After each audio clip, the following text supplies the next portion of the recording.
Good morning, everybody, and welcome back to Coffee with Craig, where we talk about all things firearms, firearms policy, politics, culture, media, you name it. We're talking about it right here on Coffee with Craig. So please take a moment, like and share the program so that your friends can know where the conversation is taking place. Also, if you have not already done so, please remember, subscribe to our YouTube channel, follow us on Facebook, Instagram, and Twitter. And in the case of Facebook and YouTube, make sure that you hit the notification button. That way you'll be notified as soon as we go live, and you can participate in the live chat as the program is going on. Also, visit fpcgear.com. It is the place to go to get all of your Pro 2A swag. It's the spot. We got t-shirts, we got coffee mugs, hoodies, stuff for the office, stuff for the home. You name it, it's all there. And the best part is every dollar that you spend goes right back into the fight for a right to keep and bear arms, so you can support the Second Amendment and you can look good doing it. That's fpcgear.com. All right, you see that we are still here in Detroit. Day 2 in Detroit. Villa Detroit, right? Detroit. We are still here in Detroit, and we are here with Rick, Ector, and the folks from LAID, because Rick is trying to make sure that the goal was 1,500 women getting laid in Detroit. Absolutely, man. That's legally armed in Detroit. And you don't need much more than 1,500 to have them all get laid, right? No, you don't. No, you don't. Not at all. But so I will tell you. So the goal was 1,500. Yes, sir. And I just have to say, I think you were, based on what we've seen, you were a little modest in your goal. Well, maybe, man. I mean, the thing is, you never know what constraints, you may be facing. Yesterday at the range we were at, we didn't have as many resource constraints as we had today. Mm-hmm. But we thought that with the attitude and the full support of the range we were at yesterday, we were able to dial it up and get a lot of work done, and we were able to effectively educate and train 1,200 women. And, man, we were there all day. To work the event, we were there at 7:15. I probably left the gun range like after 8 o'clock, maybe 8:30 last night. We put in a lot of work with a lot of people, and we got it done. We got here early today. And we've utilized a little ingenuity and creativity, and we started doing training outdoors, right outside the gun range, to bypass some of the throttles that we had to deal with indoors, because we had some indoor occupancy of conference rooms issues to get around. But we're going for it, man. Who knows? We might hit 2,000, man. And I just want you to know how proud I am of you and all the volunteers and all the people who came out. First of all the people from all around Michigan and Detroit. Not just Detroit. I mean, right. You're from California. We got people from Florida. We got people from Washington State. We got people from Ohio State. Ohio State and Michigan, usually we hate each other, man. But I love my Ohio State folks. Hopefully the Michigan fans ain't watching, because you might have lost some. I might get some supporters right there.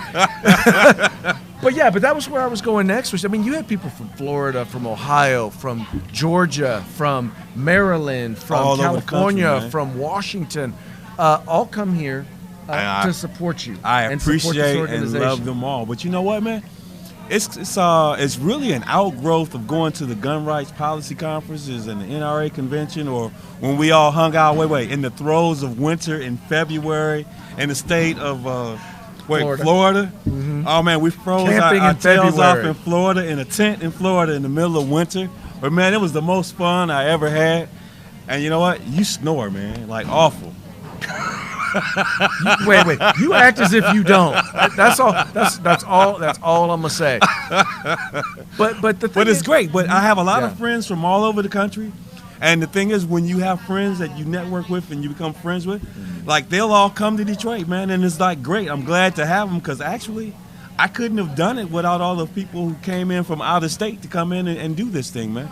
And the fact that we're breaking records like by a huge amount, I'm astounded. My mind is blown. We went from 814 and we did just 1,200 yesterday. Right. Who knows? We might do another 1,200 today. It's crazy. That is wholly and completely possible. Now, go back real quick and tell folks a little bit about what inspired you to start this event. It was 9 years ago when I was watching the nightly telecast, and I saw a news item that was particularly disturbing. There was this body of this woman in the city of Detroit. Her body was found laying in the street. someone had their way with her, sexually assaulted her, and murdered her, and just discarded her body as if it was trash. And so I felt that somebody should do something about it. And I wasn't thinking it was going to be me, but I was waiting for some effort to be announced that someone was going to do something. And nothing happened. So I said, well, I can do something. So I called up a lot of friends of mine, about 5 of them.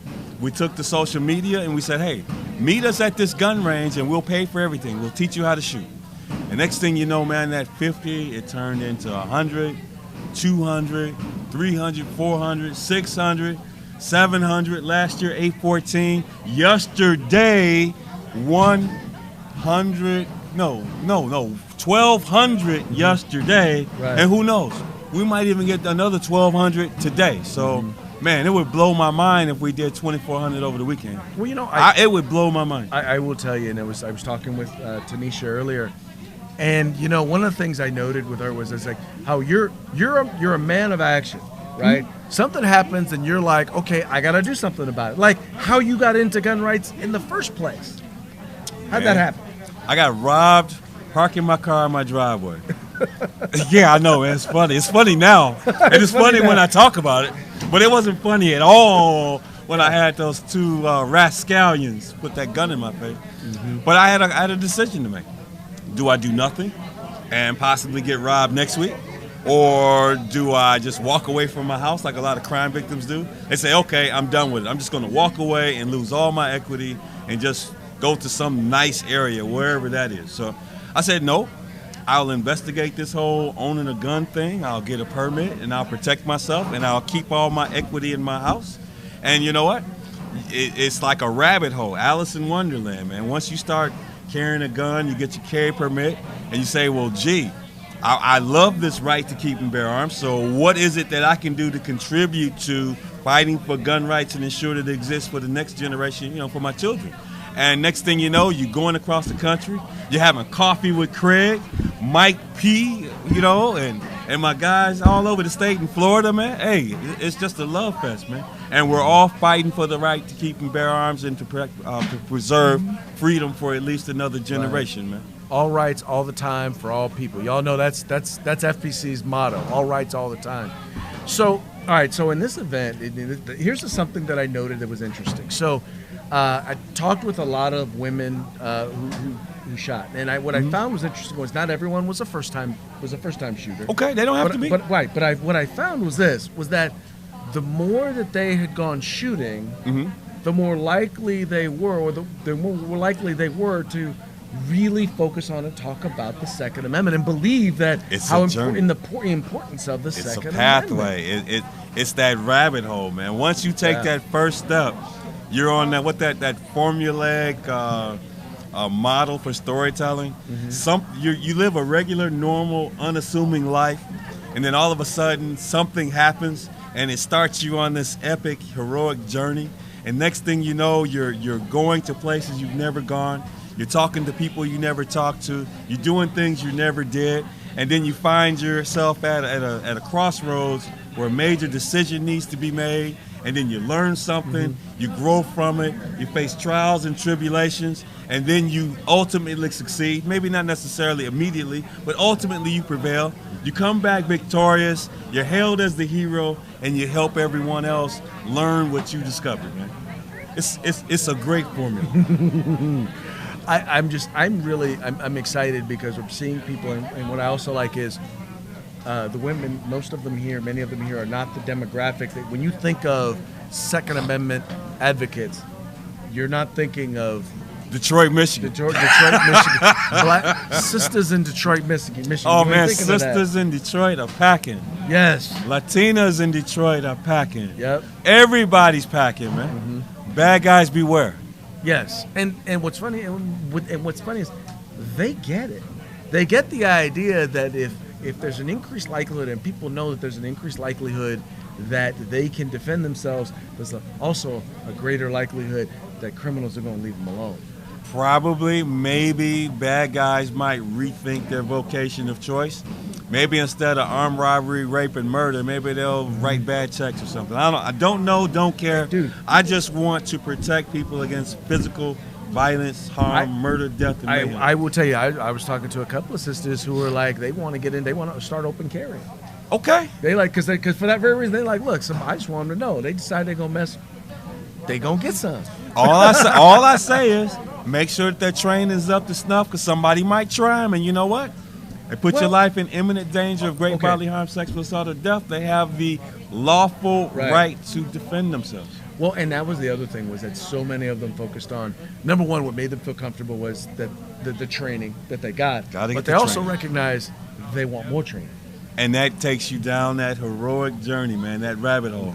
You can't be around firearms trainers. You can't be around the gun culture and not get 2A culture. It will change your life. Yeah, it will. Yeah, it will change mine. You will go places you've never been. Have you ever been to Detroit before? No, it was my first time. I rest my case. What brought you to Detroit? Guns. Oh, you did. Guns, you did. gun rights. Let's be clear. What brought me to Detroit was my brother here, Rick, busted me out on Facebook saying, "What's the brother got to do to get interviewed on Coffee with Craig?" I just want to be on like the hottest, fastest growing talk show in the gun community. Flattery will get you everywhere. That's all I wanted. I mean, if that's what I had to do to get on the show, fine. Mission accomplished. I prevailed. I won. I'm here having coffee, literally and figuratively with Craig. Yes, you are. Yes, you are. All right, so, man, look, I will say this. One of the things about bringing people from all over the country from every different state you got a lot of people now who want this where they're from. That's what I want. Right. I want to go national, man. All right. I want to do it. So you know what? I want to do it in Florida. You know what? I am so emboldened. I want to do it in California. Right. Can I do something like this in your area, in your neck of the woods? We can do this in California. We can make it happen? We can make it happen. Okay, I'm saying. Look. They'll probably televise it in California. I already know who to go to. We got to make this thing happen. But look, I just want you to know, how proud of you I am. I mean, this is just phenomenal. Number two, I want you to know. You know what? I'm honored that you came. Oh, how could I know? California is a long way, man. I'm honored that you got on a plane. I'm glad I didn't have to walk. You touched down. Right, you didn't have to walk. You touched down. You brought the show on the road to Detroit, man.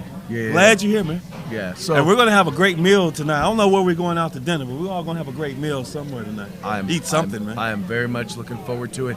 So do me a favor real quick. Tell the folks how can they follow you, follow the work of Lade. How can they get a hold of you if they want to learn how to do this in their community? Oh, man, there's a lot of avenues to reach me. My blog is legallyarmedindetroit.com. My website is detroitccw.com.